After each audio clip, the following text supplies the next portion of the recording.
हम ये भी जानेंगे कि ऐसे कौन से कार्य हैं, ऐसे कौन से दुष्कर्म हैं जिनसे घर की समृद्धि नष्ट हो जाती है, धन दौलत चली जाती है और माता लक्ष्मी का आशीर्वाद छीन जाता है।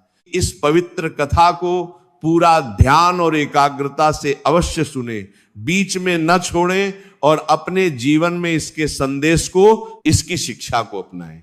बहुत समय पहले की बात है, जब त्रिलोक में विचरण करने वाले भगवान विष्णु के सबसे प्रिय भक्त देवर्षि नारद मुनि अपनी मधुर वीणा हाथ में लिए हुए स्वर्ग लोक से पृथ्वी लोक की ओर आकाश मार्ग से विचरण कर रहे थे। जब देवर्षि नारद आकाश मार्ग से उड़ते हुए पृथ्वी लोक के समीप पहुंचे तो उन्होंने अपनी दिव्य दृष्टि से नीचे धरती पर एक सुंदर गांव देखा। वह गांव हरे भरे वृक्षों से घिरा हुआ था, चारों ओर खेत थे, नदी का पवित्र जल बह रहा था।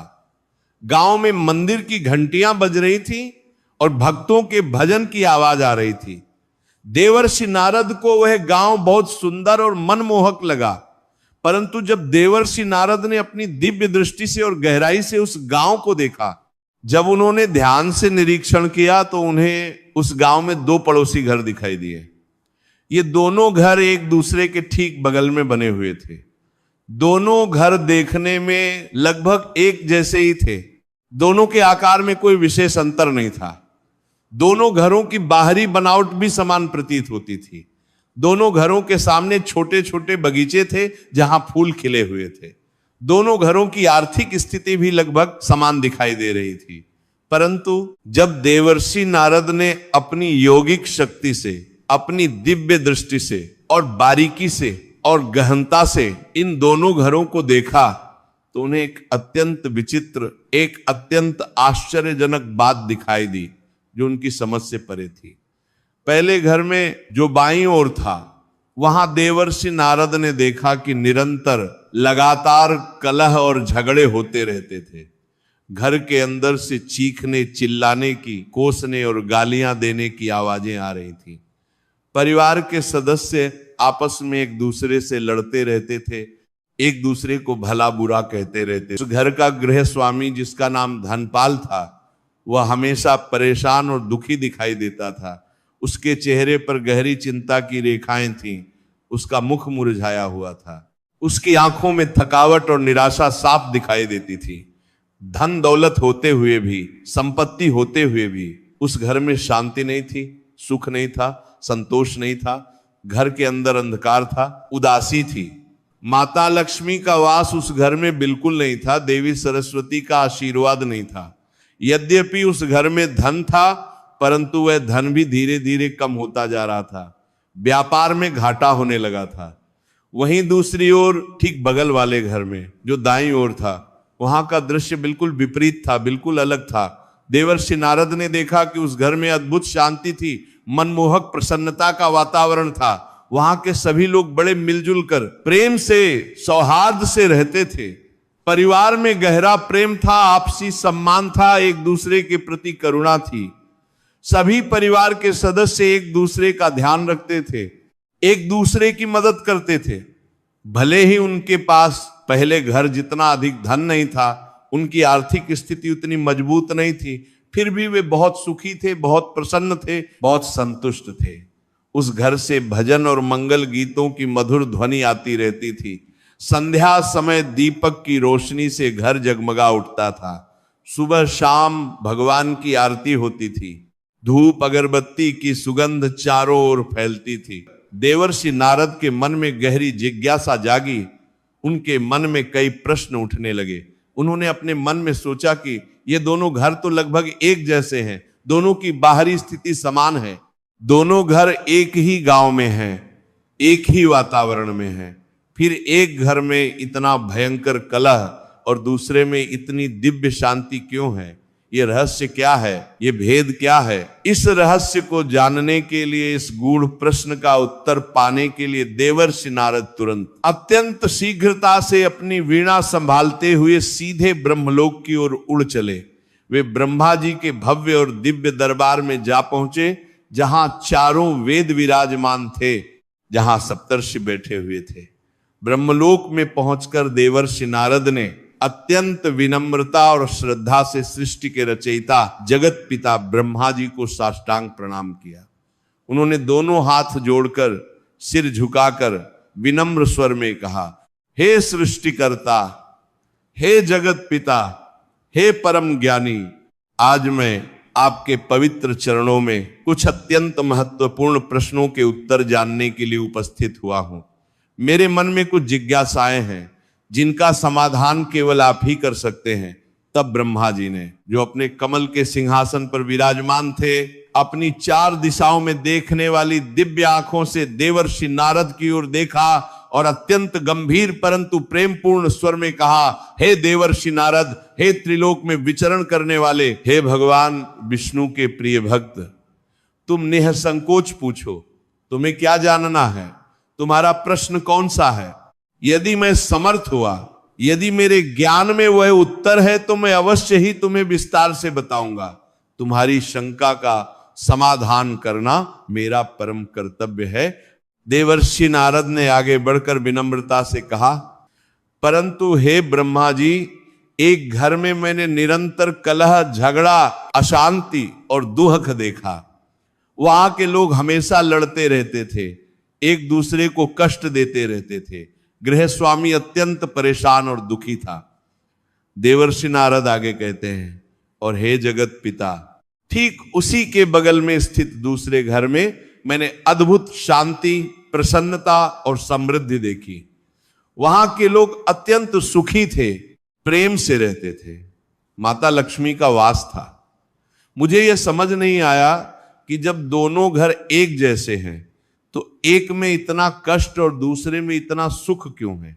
देवर्षि नारद ने अपने प्रश्न आगे रखते हुए कहा, हे ब्रह्मा जी, मैं आपसे जानना चाहता हूं कि आखिर किस पाप के कारण, किस कर्म के कारण घर में हमेशा झगड़ा और अशांति बनी रहती है। किन कार्यों से घर से माता लक्ष्मी का वास समाप्त हो जाता है और किन सद्गुणों से घर में शांति और समृद्धि आती है। कृपया मुझे इन प्रश्नों का उत्तर दीजिए। देवर्षि नारद के इन गहरे और विचारणीय प्रश्नों को ध्यान पूर्वक सुनकर ब्रह्मा जी धीरे से मुस्कुराए। उनके मुख पर दिव्य तेज था, उनकी आंखों में करुणा थी। फिर उन्होंने कहा, हे देवर्षि नारद, हे ज्ञान के जिज्ञासु, तुम्हारे प्रश्न अत्यंत महत्वपूर्ण हैं, अत्यंत गहरे हैं। इन प्रश्नों का उत्तर संसार के प्रत्येक गृहस्थ को जानना आवश्यक है। मैं तुम्हें इसका उत्तर केवल शब्दों में नहीं बल्कि एक रोचक और शिक्षाप्रद कथा के माध्यम से देना चाहता हूं। सैकड़ों वर्ष पूर्व की घटना है। उस समय भारतवर्ष में एक समृद्ध नगर था जिसका नाम कनकपुर था। वह नगर अपने व्यापार और समृद्धि के लिए प्रसिद्ध था। उस नगर में 2 भाई रहते थे जो व्यापारी थे। बड़े भाई का नाम धनपाल था और छोटे भाई का नाम सुखपाल था। दोनों भाई एक ही परिवार में पले बढ़े थे, एक ही माता पिता की संतान थे। ब्रह्मा जी आगे कहते हैं, जब उनके वृद्ध पिता का देहांत हुआ तो उन्होंने मरने से पहले अपनी सारी संपत्ति, अपना सारा धन दोनों भाइयों में बराबर बराबर बांट दिया। उन्होंने कहा था, मेरे प्यारे बेटों, मैं तुम दोनों को समान रूप से प्यार करता हूं। ये मेरी संपत्ति है जो मैंने जीवन भर कड़ी मेहनत से कमाई है। मैं ये दोनों को बराबर दे रहा हूं। तुम दोनों इसका सदुपयोग करना, ईमानदारी से व्यापार करना और हमेशा धर्म के मार्ग पर चलना। पिता की मृत्यु के बाद दोनों भाइयों ने अपना अलग अलग घर बनाया। दोनों के घर एक जैसे थे, एक ही आकार के थे। दोनों ने अपना व्यापार शुरू किया। धनपाल ने कपड़े का व्यापार शुरू किया और सुखपाल ने भी वही व्यापार चुना। दोनों का व्यापार भी समान था, दोनों की दुकानें भी बाजार में पास पास थी। ब्रह्मा जी कथा को आगे बढ़ाते हुए कहते हैं, परंतु हे देवर्षि नारद, कुछ ही वर्षों में, मात्र 5-6 वर्षों के भीतर इन दोनों भाइयों के जीवन में, इनकी परिस्थितियों में बहुत बड़ा अंतर आ गया। एक आश्चर्यजनक परिवर्तन हुआ। बड़े भाई धनपाल का घर कलह, झगड़े और अशांति से भरते थे। उनके बच्चे भी आपस में लड़ते रहते थे, खिलौनों को लेकर झगड़ते थे। धनपाल की वृद्ध माता जी कोने में बैठकर रोती रहती थी। उन्हें कोई पूछने वाला नहीं था।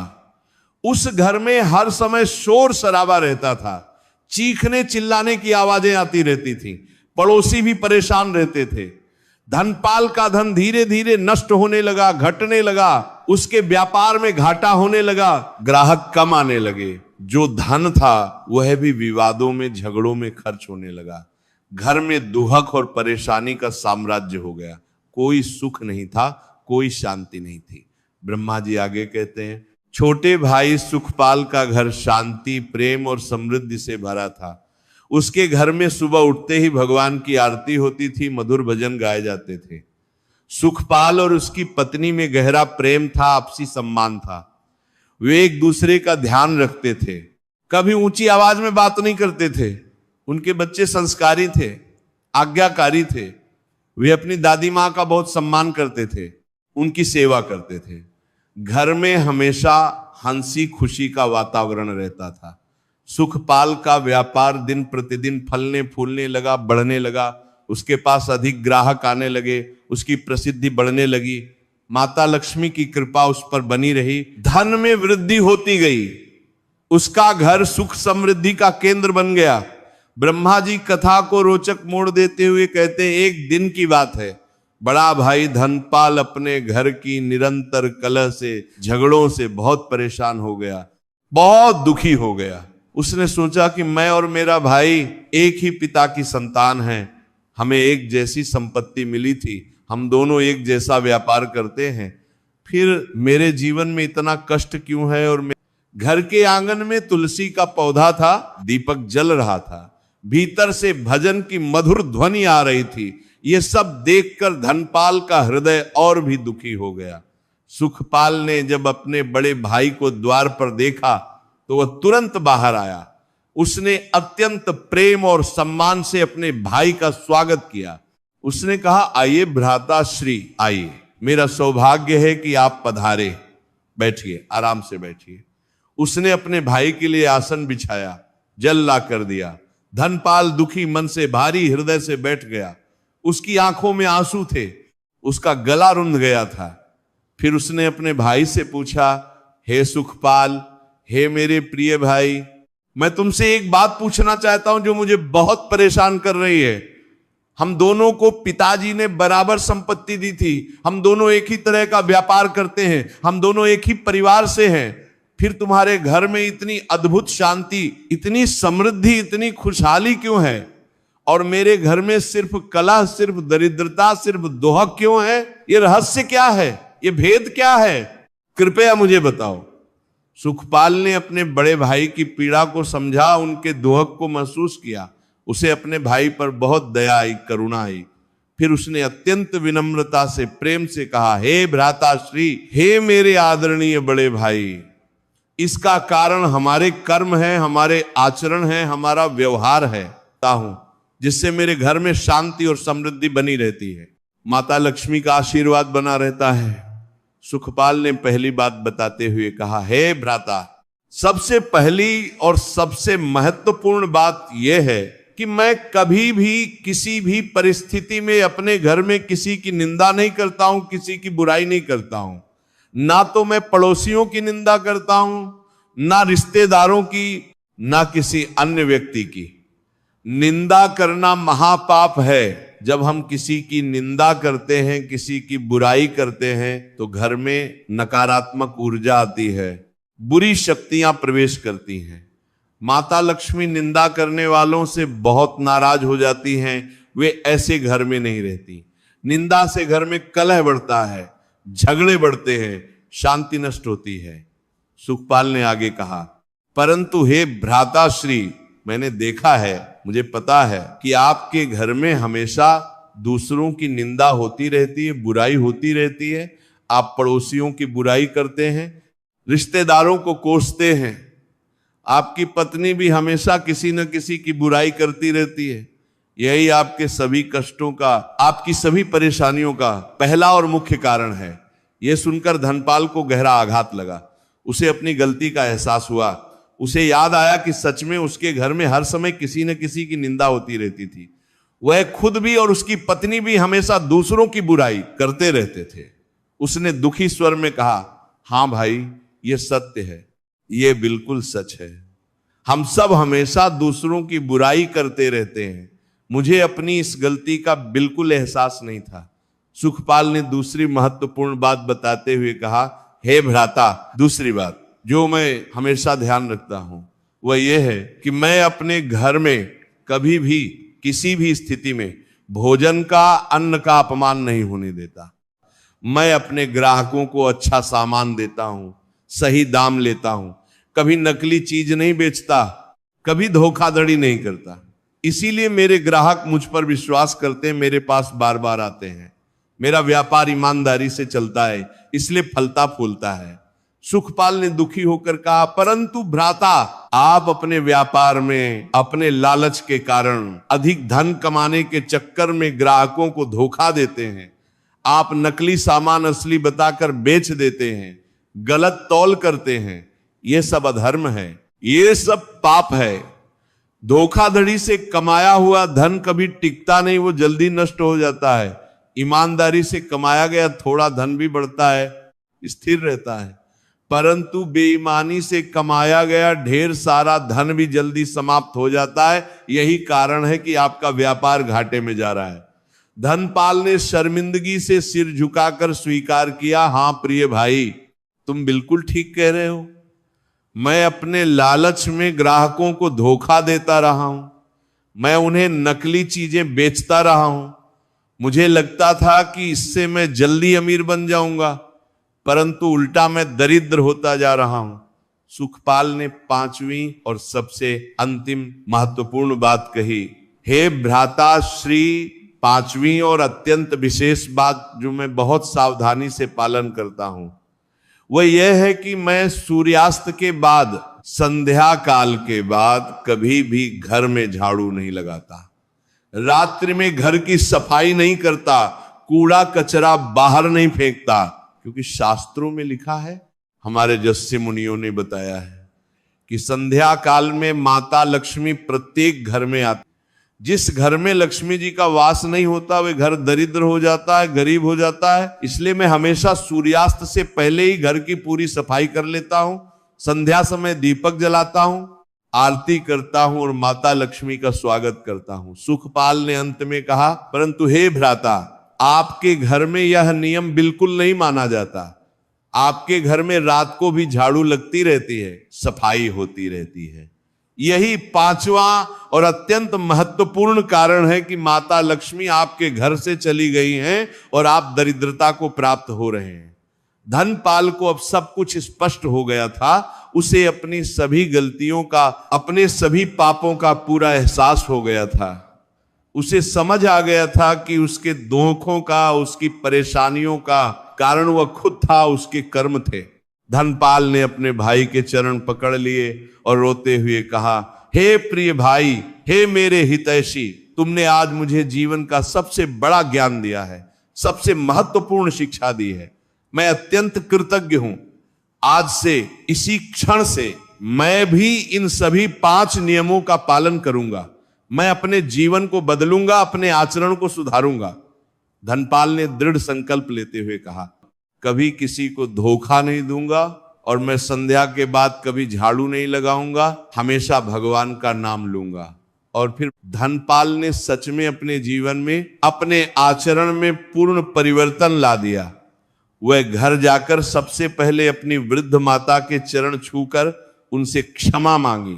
मां, मैंने आपकी बहुत उपेक्षा की, बहुत अपमान किया, मुझे क्षमा कर दो, अब मैं आपकी पूरी सेवा करूंगा। उसने अपनी पत्नी को भी समझाया, उसे भी नियमों के बारे में बताया।